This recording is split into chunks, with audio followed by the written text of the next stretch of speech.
This is the story of 6 NHS organisations who set out to grow the resilience of their individual employees and their teams.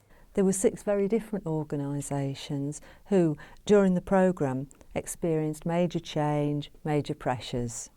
The story, of course, continues beyond this video, but here I'm going to offer a snapshot of the aspirations of the organisations at the outset, how the programme participants developed their awareness of resilience, actions taken in each organisation, the agility and flexibility to respond to the ever-changing demands across the NHS, and importantly, the achievements so far. 18 people set out on a team resilience programme. The aim was to enable them to facilitate personal and team resilience in their organisations. Our aim was to provide skill, knowledge and understanding of resilience and a wealth of resources that they could adapt and work with.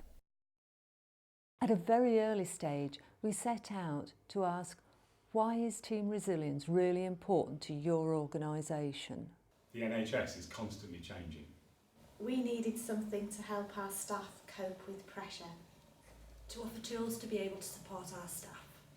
A set of tools to manage change overload. An understanding of resilience. Contracts were agreed with each organisation, and these included to ensure that teams are supported to be more resilient through times of change and uncertainty, to reduce sickness absence and reduce health and wellbeing referrals, and to increase staff engagement and morale, to develop a variety of teams to reach their full potential and to use resilience in the workplace, to support staff in areas where they were saying they're feeling the pressure, and to improve team working across their organisations. The programme started by enabling participants to work with our model and definition of resilience. Our definition is about the ability to use personal strengths and being flexible to produce best results, even in the face of major challenges. It's not about bounce back, it's much more about being like a slinky, being able to be flexible, move over challenges and move forward. The whole approach is founded on the key principles of positive psychology and encouraging a strengths focus in individuals and in teams. A strengths focus is all about what energises people, what workplace strengths motivates and helps people to achieve peak performance. Each participant was accredited in StrengthScope so that they could share and draw on their own strengths and encourage teams to focus on their strengths as a key element of growing resilience. Developing their understanding of resilience, the participants were often reflecting on their own personal resilience. At the time, I was going through a lot of change at work, and the personal resilience tools gave me the ability to cope with what I was dealing with, but also to inspire me to go back to work and develop resilience amongst my colleagues. An early action was to brief potential participants and the key players from their organisations. At the briefing, people recognised the challenges facing the NHS and healthcare generally. These challenges were seen as placing pressure on staff, and that if not handled appropriately, the pressure could create problems for individuals and teams, and subsequently impact negatively on patient care. Key points emerging at the initial briefing were things like the need for executive engagement connected to a strong business case, an internal champion and sponsor, connections with others, such as occupational health, and weaving resilience into a web of interventions across the organisation. So building on this, each organisation identified a project lead at a senior level, and this was an important factor in gaining and sustaining momentum. Organisations signed up to the overall aims of the programme as being to enable teams to be resilient and to thrive by creating a sustainable, supportive and productive workplace. Our integrated model of personal, team and business resilience informed the key outcome areas that we worked on: clarity of team purpose and direction, team dynamics, placing a focus on quality and care, and relationships and networks. Having signed up to the programme, the 18 participants then completed 3 modules and developed a flexible approach to resilience.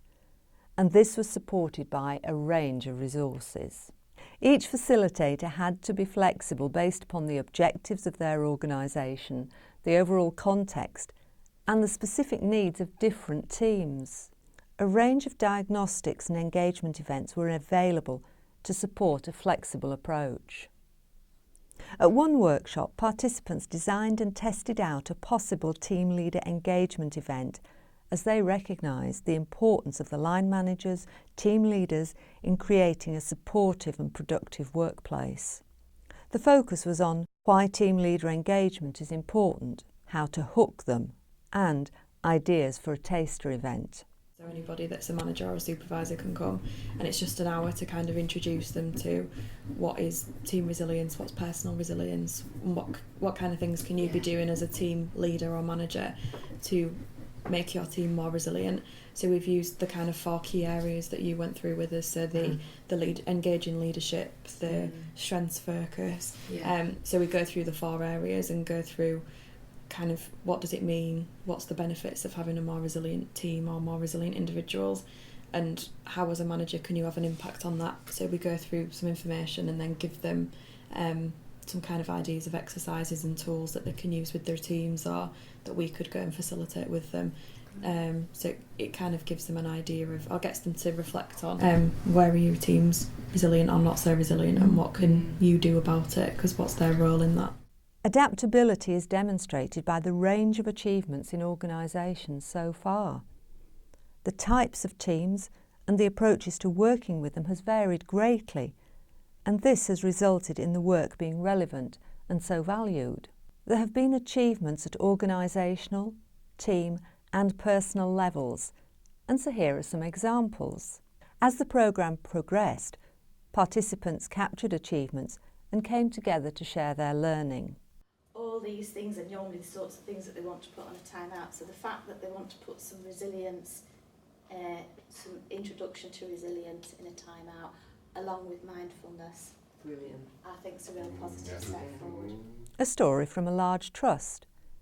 2 facilitators worked across 4 admin teams, 80 staff in total. A new leader had come in wanting and needing to make changes.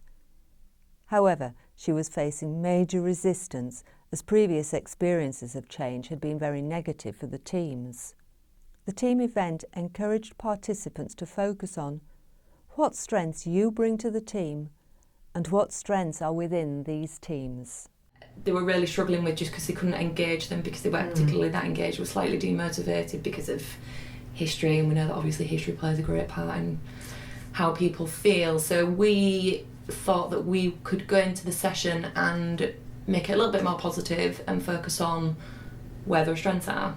What are you actually really good at as a team? What do you bring to the table as part of your team as a health group? So what do you bring as part of the 80 members of staff? What does your particular team bring in? How would that work if you was to go around kind of in a period of change? What strengths could you actually bring to the table?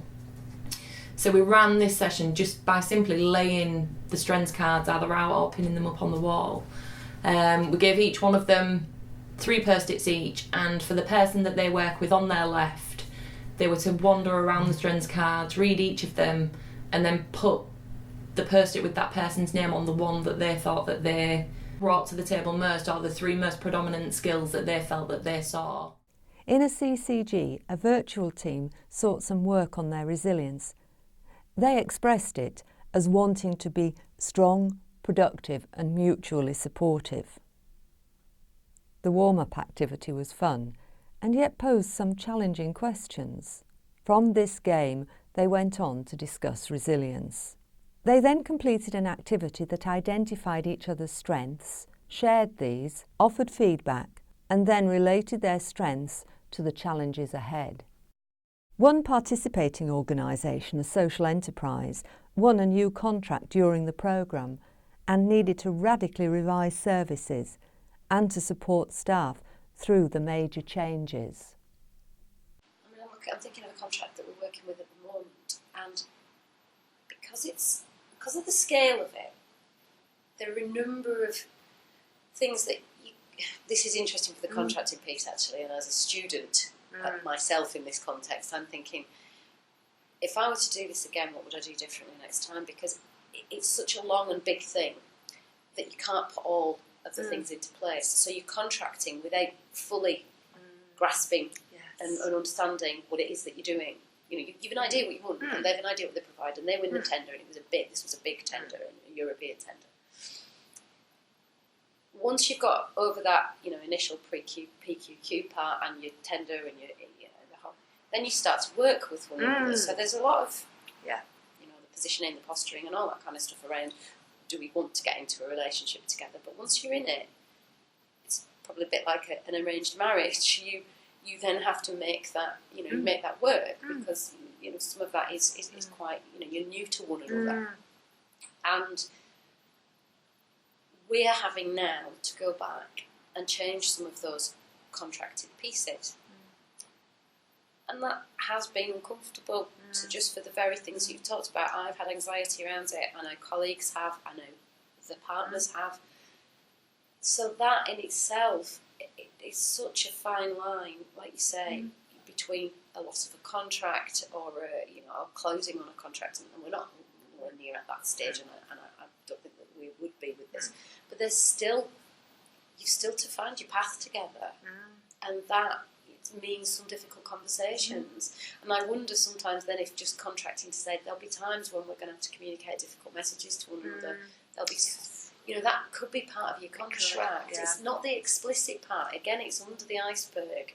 But maybe if we brought it to the surface and said, how are we going to handle that when I'm loving doing this with you, just because I'm now thinking next time I do that big tender process, will I ask the question at an interview of how will we deal with things when they go wrong? As a, you know, what if we have tensions in our... You can talk about if it goes wrong with the programme, or if it goes wrong with students, or if it goes wrong with another stakeholder, but what about if we don't get on? Because it's interesting. We hope this video has given you a snapshot of how you can grow resilience to help individuals and teams face pressure and challenges. Development Solutions are really grateful for the vision, support and encouragement of Yorkshire and Humber Leadership Academy for commissioning this work. Growing resilience takes time. The initial outline was agreed in January 2014. Building on some design work, the briefing session was in the June, and the summer was taken up with selecting the 6 organisations for whom it was the right time to move forward with this programme. The workshops and agreeing initial contracts with the project sponsors took place between September and December. Throughout 2015, facilitators have been taking the work forward and sharing their learning. Their journeys go on as they continue to embed resilience across their organisations, working with teams and with individuals. They will continue to work with staff and teams so that they can serve their clients and patients.